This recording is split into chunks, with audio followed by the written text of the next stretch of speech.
Did you get all of that? No? All right, I guess I'll just teach it again.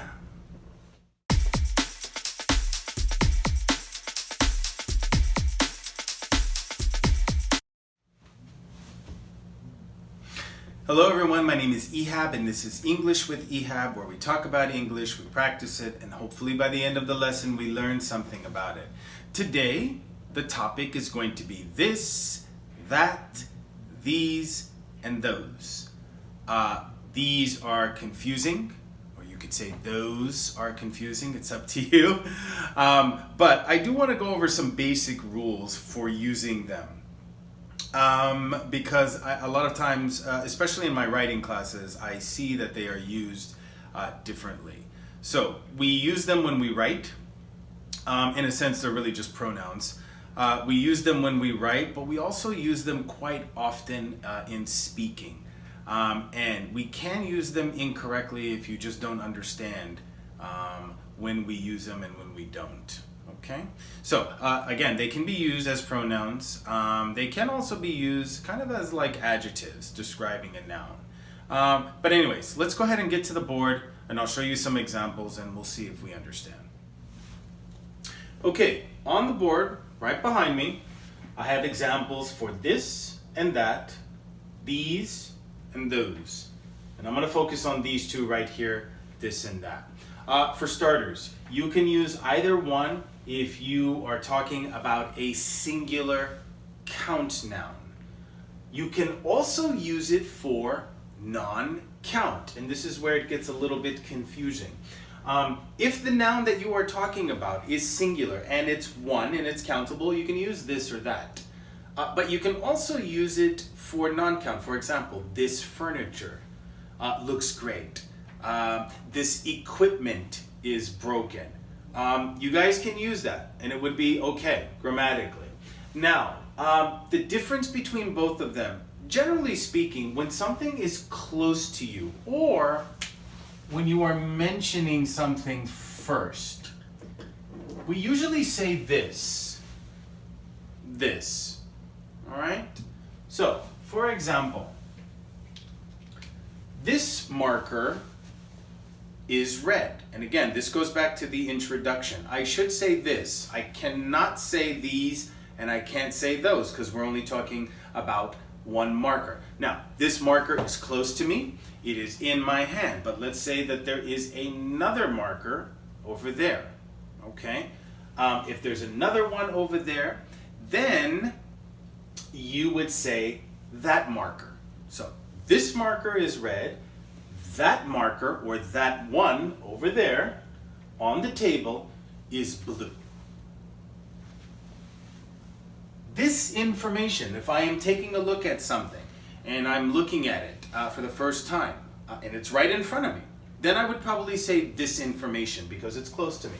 Now again, information is non-count. So this information is correct. That information is incorrect. This information is correct. That information is incorrect. This or that markers, that's wrong. Okay? That is wrong. Because again, when I say this or that, it's either singular or non-count. One of those two. All right, let's get the example for these and those. And I'm going to get one more marker to be able to say these examples right here. Okay, these markers are mine. Those markers over there are yours. So again, we use these or those for plural count. It has to be two or more. All right. Also, very similar to this one. These is when you say it first, or if it is close to you. Okay, so I wouldn't say those markers are mine because I'm holding these markers. I should say these. Far away from you, we say those. That's basically it. For these and those, we do not use those for non-count. It should only be used for countable. Okay? Now, These marker is mine, that's wrong. Marker is only one. Those information is correct is also wrong. Can't say that. You have to have a countable noun. This is an error that I see from time to time, and this is also another error. That's it. It should be plural count, and that's it. Okay? All right, let's go ahead and get to the conclusion. I'm going to put some sentences on the board right behind me, and we're going to try to determine which one of these four are going to complete those sentences. Okay, so let's go ahead and get to the conclusion. Okay, on the board right behind me are 10 sentences, and up top there we have the same choices that we've been talking about in this video. We have this, we have that, we have these, and we have those. When you are trying to figure this out, and you are trying to complete these sentences with one of these choices, focus on the noun, if the noun is singular, because remember, if it is singular, then you only have two choices, this or that. Also, is the noun non-count? If it is, again, you only have two choices, this or that. All right? These are for plural count nouns. Have to be plural and only plural. The second thing you want to focus on, are you talking about something which is close to you? Something that you are talking about first. If something is close, we want to go with this. We want to go with these. Okay? Now, if something is far from you, then you want to obviously go with that, and you want to go with those. Okay, let's go one by one. We're going to examine each one. I'm going to read the sentence 2 times, and you guys at home try to think about which one would complete it. Okay? All right. Number 1. Blank chair I'm sitting on is comfortable. Blank chair I'm sitting on is comfortable. Chair is 1. We can count it. So, can't say these, can't say those. We have this, and we have that.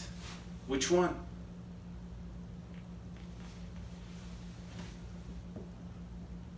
Okay, should be this chair. Because again, I'm sitting on it. If you are sitting on the chair, then you are very, very close to it. We don't say that chair. Number 2. Blank chairs over there are small. Blank chairs over there are small. Chairs is 2 or more. So, can't say this, can't say that. We have 2 choices. These or those.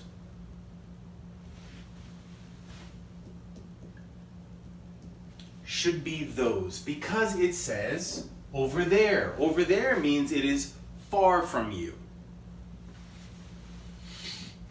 Number 3, I need another computer.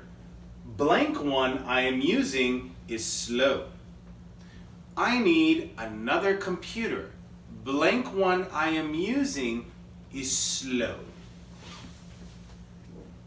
I say 1. So, can't be these, can't be those. This or that.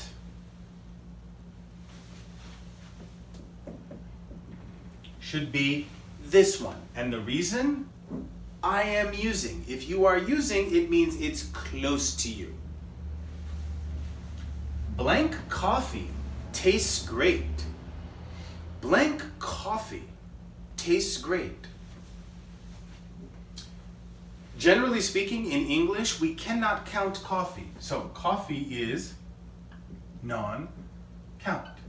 Now, this one, you could say this or you could say that. I would probably say this because it is probably coffee that you are drinking and you are telling somebody this coffee tastes great.